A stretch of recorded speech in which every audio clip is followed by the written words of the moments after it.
Now let's get real. Promotion किसको नहीं चाहिए? और मेरे 6 साल के कॉर्पोरेट एक्सपीरियंस के बाद और बहुत सारी गलतियों के बाद अब जाके मैंने सीखा है the fastest way to get promoted. मतलब आप 5 साल में एक मैनेजर लेवल और 10 साल में एक सी स्वीट कैसे अचीव कर सकते हो, आज ये हम इस वीडियो में देखेंगे। चलिए शुरू करते हैं।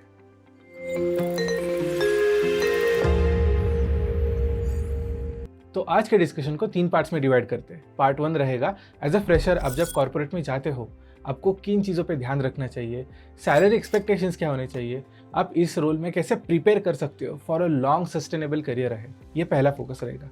दूसरा फोकस रहेगा कि जब आप एक एंट्री लेवल पोजीशन से मिड लेवल मैनेजर इस पोजीशन को टारगेट करोगे, वहाँ पर आपको क्या करना चाहिए, कैसे एक स्ट्रैटेजिक शिफ्ट लेना चाहिए और यहाँ पर आपकी सैलरी एक्सपेक्टेशंस क्या होंगी। Coming to third part, that is senior level management. मतलब यहाँ पर एक टीम को लीड करना, एक डिपार्टमेंट को लीड करना या फिर इवेंचुअली एक कंपनी को लीड करना।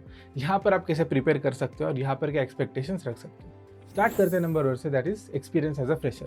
नाउ एज अ फ्रेशर जब आप कोई भी कंपनी ज्वाइन करते हो, जो गलती मैंने की थी और बहुत सारे कैंडिडेट्स करते हैं, that is staying in your first job for a long time. अब मैं आपको एक थोड़ा कंटेक्स्ट देता हूँ। मैंने अपना फर्स्ट जॉब स्टार्ट किया था डॉइश बैंक में एज अ एनालिस्ट और वहाँ पे मैं फाइनेंस डोमेन में काम कर रहा था। तो वहाँ ज्वाइन होने के बाद क्या हुआ कि जो डोमेन नॉलेज था वो तो मतलब ऑन स्पॉट था, मैंने सर्टिफिकेशंस किए थे, एकेडमिक्स भी अच्छे थे। बट जब आप कॉर्पोरेट में जाते हो there are so many hygiene factors. मतलब मेल कैसे लिखते हैं, मैनेजर से कैसे बात करते हैं, कम्युनिकेशन कैसे फैसिलिटेट करते हैं, इससे बहुत सारे फैक्टर्स होते हैं। इसके अलावा जब आप अलग अलग टूल सीखते हो, सॉफ्टवेयर सीखते हो, बहुत सारी चीज़ें सीखते हो। यहाँ पर हर चीज़ को मैनेज कर पाना, सीख कर एग्जीक्यूट कर पाना without any mistakes, it is pretty much impossible. First job में रेयरली कोई एक्सेल कर पाता है right from the first day. तो यहाँ पर मोस्ट ऑफ द टाइम क्या होता है कि जब आपका लर्निंग कर्व होता है ऑफ फर्स्ट 3 मंथ्स, 5 मंथ्स और 6 मंथ्स, यहाँ पर एट टाइम्स आपके मैनेजर की एक इमेज बन जाएगी कि ये XYZ पर्सन कैसा है। मैं बहुत सारे मिस्टेक्स करता था in terms of using Excel, क्योंकि मैं फर्स्ट टाइम एक्सेल को यूज़ कर रहा था इन माई फर्स्ट जॉब। तो वहाँ पर माई मैनेजर थॉट कि यार Aditya is not up to the mark जितने बाकी के लोग हैं। और जब मैं एग्रेसिवली ट्राई कर रहा था प्रमोशन के लिए, तब मुझे पता चला और वहाँ पे 2 चीज़ें पता चली। एक तो था कि यार टीम में बहुत सारे लोग हैं जिनका प्रमोशन पेंडिंग है, तो जब वो क्लियर होगा तब मैं आऊँगा प्रमोशन के लिए। दूसरी बात, जो मेरा इमेज का बैगेज बन गया था कि जो इनिशियली मैंने गलतियाँ की थी, अभी वो फिक्स करके एक ऐसी इमेज बनाना जहाँ पर I am a top performer, ये जो जर्नी था वो मुझे थोड़ा डिफिकल्ट लग रहा था। क्योंकि इसका अल्टरनेट था कि आई टेक अ स्विच और दूसरे कंपनी में जाके with a scratch and all the training I had आगे परफॉर्म करूँ। तो यहाँ पे मैंने डिसाइड किया कि यार मैं अपने पहले जॉब में 1 साल, कम से कम 1 साल काम करूँगा, क्योंकि वहाँ पर मेरा ऑब्जेक्टिव था लर्निंग। वहाँ पे मैंने ज्वाइन करते वक्त सैलरी भी निगोशिएट नहीं की थी, because initially I wanted exposure. अभी थोड़ा और कंटेक्स्ट देता हूँ फ्रॉम द बैक एंड के कॉर्पोरेट में हायरिंग कैसे चलता है। जब फ्रेशर्स को हायर किया जाता है ना, एट टाइम्स कंपनीज को बहुत ज़्यादा रिसोर्सेस यूटिलाइज करने पड़ते हैं उन फ्रेशर्स को ट्रेन करने के लिए, जॉब रेडी करने के लिए और उसके बाद उन्हें अलग अलग एक्सपोजर्स देने के लिए। Most of the times companies are not ready to do so. बहुत सारे कंपनीज एक्सपीरियंस प्रोफेशनल को ही प्रेफर करते हैं एज कम्पेयर टू फ्रेशर्स। तो यहाँ पे एक दिक्कत होती है सैलरी वाइज। तो मेरा यही रिकमेंडेशन रहेगा कि सैलरी ज़्यादा निगोशिएट मत करना फॉर योर फर्स्ट जॉब। यहाँ पर learning should be your priority. But coming back to my story now, जैसे मैंने अपने पहले जॉब में ज़्यादा सैलरी निगोशिएट नहीं की थी, my focus was just on learning. जैसे मैंने डिसाइड किया था, मैंने 1 साल अपने फर्स्ट कंपनी में स्पेंड किया। जैसे ही 1 साल कंप्लीट हुआ, I decided to take a switch. अब यहाँ पे मल्टीपल ऑप्शंस रहते हैं। एक होता है आप रेफरल मांग सकते हो। रेफरल मतलब आपका कोई दोस्त है या कोई पहचान का है जो एक सिमिलर इंडस्ट्री, सिमिलर कंपनी या सिमिलर रोल में काम कर रहा है। You can just get in touch with him, अपना CV शेयर कर सकते हो and you can ask for a referral कि जहाँ पर भी ओपनिंग है वो आपको वहाँ रेफर कर दे। This is the most effective one when it comes to switching a job. दूसरा ऑप्शन होता है कि आप बहुत सारे करियर पोर्टल्स पे जाके अप्लाई कर सकते हो। Now this takes time, but यहाँ पर भी आप इफेक्टिवली स्विच ले सकते हो। जो तीसरा होता है, जो बहुत इफेक्टिव वे होता है, वो होता है कि अगर आपके पास एक अलमनाई बेस का सपोर्ट हो, एक मेंटर्स का सपोर्ट हो, तो एट टाइम्स बहुत सारे ऐसे सीक्रेट डोर्स होते हैं अपॉर्चुनिटीज़ के, वो ओपन हो जाएंगे। Then I have a recommendation for you. मेरी एक टीममेट स्किल आर्बिट्राज, जिन्होंने आपके लिए एक कोर्स डिज़ाइन किया है। इस कोर्स का नाम है diploma in financial and data analytics.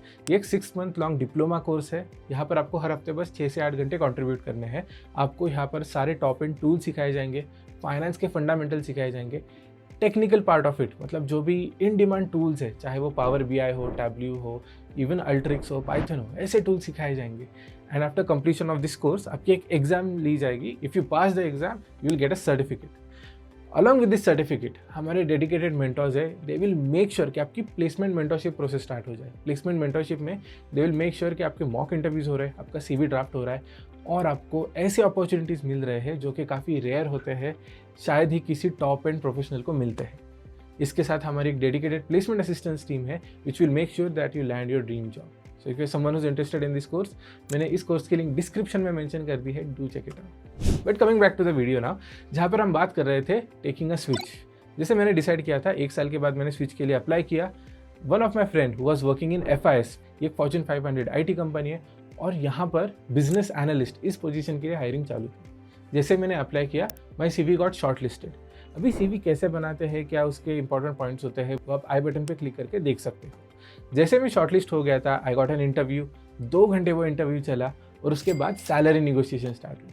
अब यहाँ पे salary negotiation is a tricky part. To give you numbers, मेरी पहली सैलरी 4 लाख थी जब मैं डॉइच बैंक में काम कर रहा था, लेकिन अब मुझे एक बहुत बड़ा हाइक चाहिए था। मेरे पास सर्टिफिकेशंस थे, मेरे पास रिक्वायर्ड एक्सपीरियंस भी था and to be honest I had good amount of skill set, तो उसके लिए मैं एक प्रीमियम एक्सपेक्ट कर रहा था। बिजनेस एनालिस्ट एक ऐसा रोल है जहाँ पर प्रीमियम दिया ही जाता है। तो मैं स्टडी करके गया था कि यार मार्केट एवरेज तो 8 लाख का है for professionals with experience of 2 years. तो यहाँ पर मैंने निगोशिएशन स्टार्ट किया। मैंने सीधा मैनेजर को बोला कि आप जितना दे सकते हो as per the market standard आप बताइए। And here is the main tricky part, do not reveal a number, let the manager quote first number. वहाँ पे उन्होंने कोट किया कि we can give you 30 to 40% hike, लेकिन यहाँ पर फिर मैंने रिप्लाई कर दिया कि एज पर ग्लासडोर सर्वे मार्केट रेट 8 लाख का है, can you match that expectation.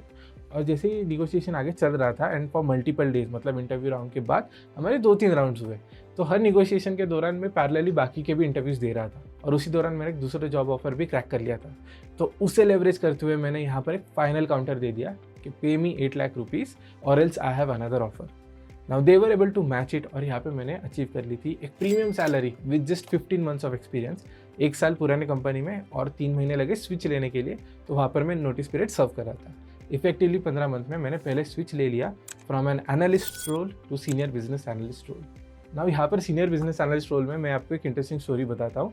यहाँ पर मैंने ऑलमोस्ट 2 साल स्पेंड किए, लेकिन यहाँ पर टोटल 3 बिजनेस एनालिस्ट थे हमारे टीम में जो हमारे प्रोडक्ट को संभाल रहे थे।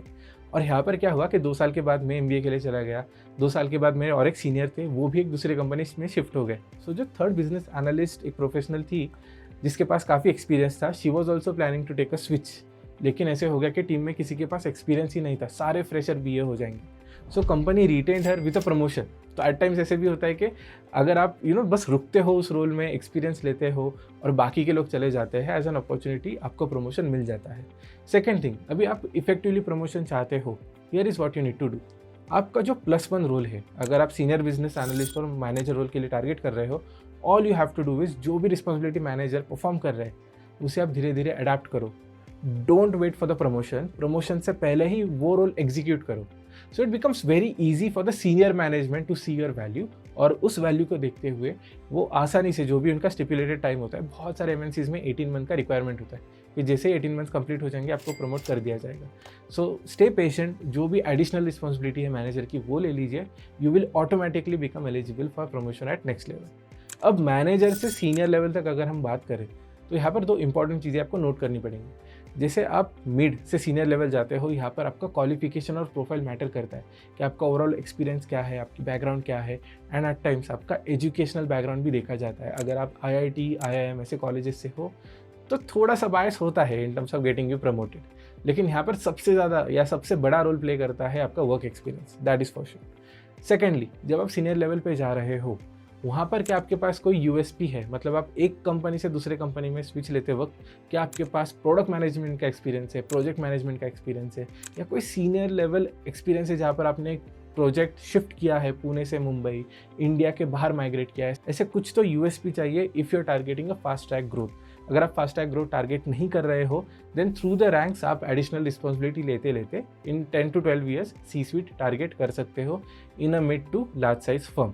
So this is the overall roadmap that you can follow to get promoted in the fastest way possible. लेकिन जाने से पहले क्विक क्वेश्चन, क्या आपको पता है एज अ बिजनेस एनालिस्ट अलग कॉर्पोरेट लेवल पे आपकी रिस्पॉन्सिबिलिटी क्या होती है? क्या आपको पता है एक प्रिंसिपल बिजनेस एनालिस्ट, एक कंसल्टेंट, एक डेटा साइंटिस्ट, इनमें डिफरेंस क्या होता है? If you are curious to know, comment section में मेंशन करना आप बीए के साथ कौन से रोल का कंपैरिजन देखना चाहते हो। We will make sure that अगला वीडियो उसी टॉपिक पर है। Thank you for watching the video. I will see you in the next one.